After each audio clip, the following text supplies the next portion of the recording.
राम नाम की लूट है, लूट सके तो लूट, अंतकाल पछताएगा जब प्राण जाएंगे छूट। संत कबीर दास ने ये दोहा भक्ति के लिए लिखा था, लेकिन अयोध्या में सामने आए चढ़ावा चोरी के मामले ने इस पंक्ति के मायने ही बदल दिए हैं। भला संत कबीर दास को क्या पता था कि 500 साल की लड़ाई लड़ने के बाद राम के नाम की नहीं बल्कि राम के नाम पर लूट शुरू हो जाएगी। नमस्कार, मैं हूं आपके साथ रागनी वर्मन और आप देखना शुरू कर चुके हैं राष्ट्रीय जगत विजन न्यूज। जिस राम मंदिर में करोड़ों श्रद्धालु अपनी आस्था और श्रद्धा का चढ़ावा अर्पित करते हैं, अब उसी चढ़ावे में कथित गड़बड़ी के आरोपों ने देश भर में सवाल खड़े कर दिए हैं। आखिर यह पूरा मामला क्या है, जांच कहां तक पहुंची, किन किन लोगों पर आरोप है और अब आगे क्या होगा, आज बात उसी पर। राम मंदिर में आने वाले चढ़ावे के दुरुपयोग और चोरी का मामला सबसे पहले 7 जून को सामने आया। आरोप लगा कि मंदिर में आने वाले दान और चढ़ावे के प्रबंधन में अनियमितताएं हुई हैं। मामले की गंभीरता को देखते हुए उत्तर प्रदेश यानी योगी सरकार ने 13 जून को एसआईटी का गठन किया। एसआईटी ने कई दिनों तक रिकॉर्ड, दस्तावेज, कर्मचारियों और संबंधित लोगों से पूछताछ की। 23 जून को एसआईटी ने अपनी रिपोर्ट गृह विभाग को सौंप दी। रिपोर्ट के आधार पर 25 जून को ट्रस्ट सदस्य कृष्ण मोहन की शिकायत पर एफआईआर दर्ज हुई।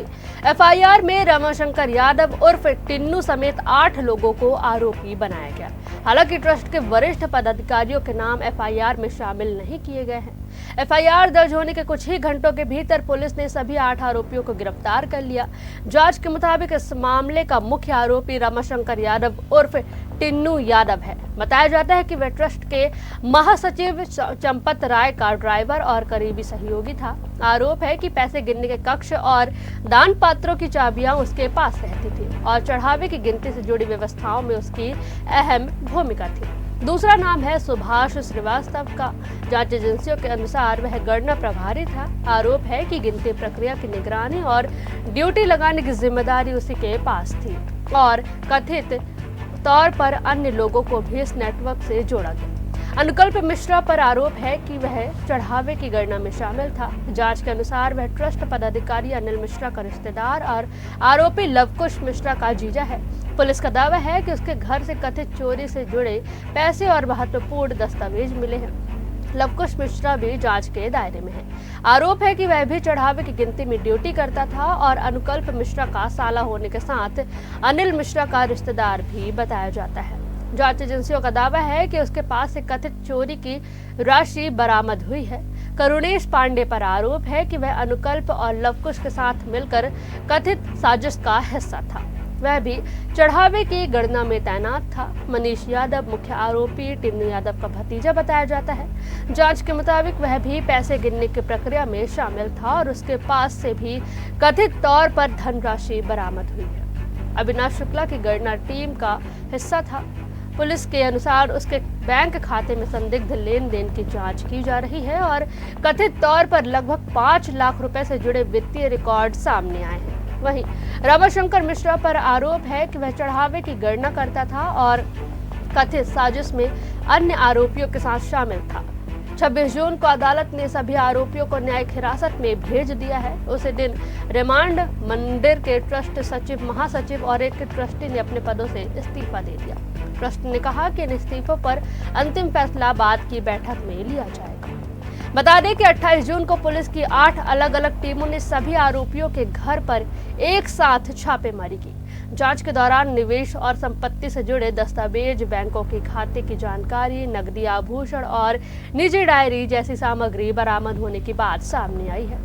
पुलिस का मानना है कि बरामद डायरी जांच में महत्वपूर्ण कड़ी साबित हो सकती है। पुलिस ने आरोपियों के बैंक खातों के स्टेटमेंट जुटाए हैं। अब यह जांच की जा रही है कि मंदिर में नौकरी मिलने के बाद खातों में कितना पैसा आया, आय और संपत्ति में कितना अंतर है, क्या कथित चोरी का पैसा बैंकिंग चैनलों से गुजरा। जरूरत पड़ने पर मंदिर ट्रस्ट के लॉकरों की भी जांच की जा सकती है। सभी आरोपियों को अदालत में पेश किया जा रहा है।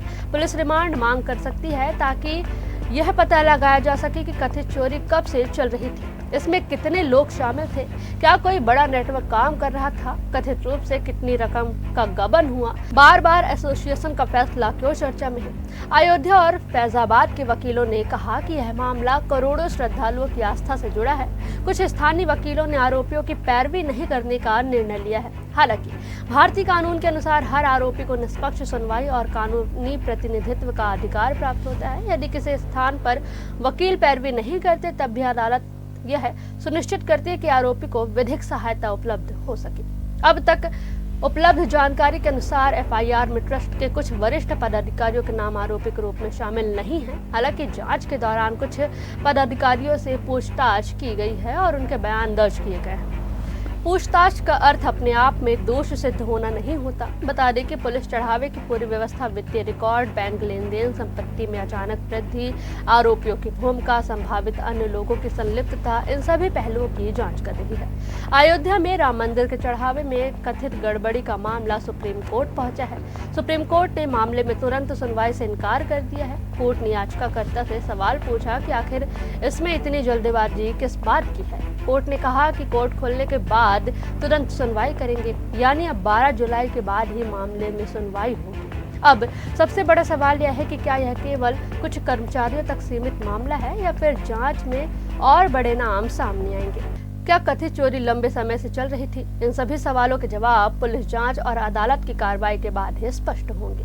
फिलहाल इस खबर में बस इतना ही। देश प्रदेश की तमाम बड़ी खबरों से अपडेटेड रहने के लिए हमारे चैनल को सब्सक्राइब करें और नई खबरों की नोटिफिकेशन के लिए बेल आइकॉन जरूर दबाएं। नमस्कार।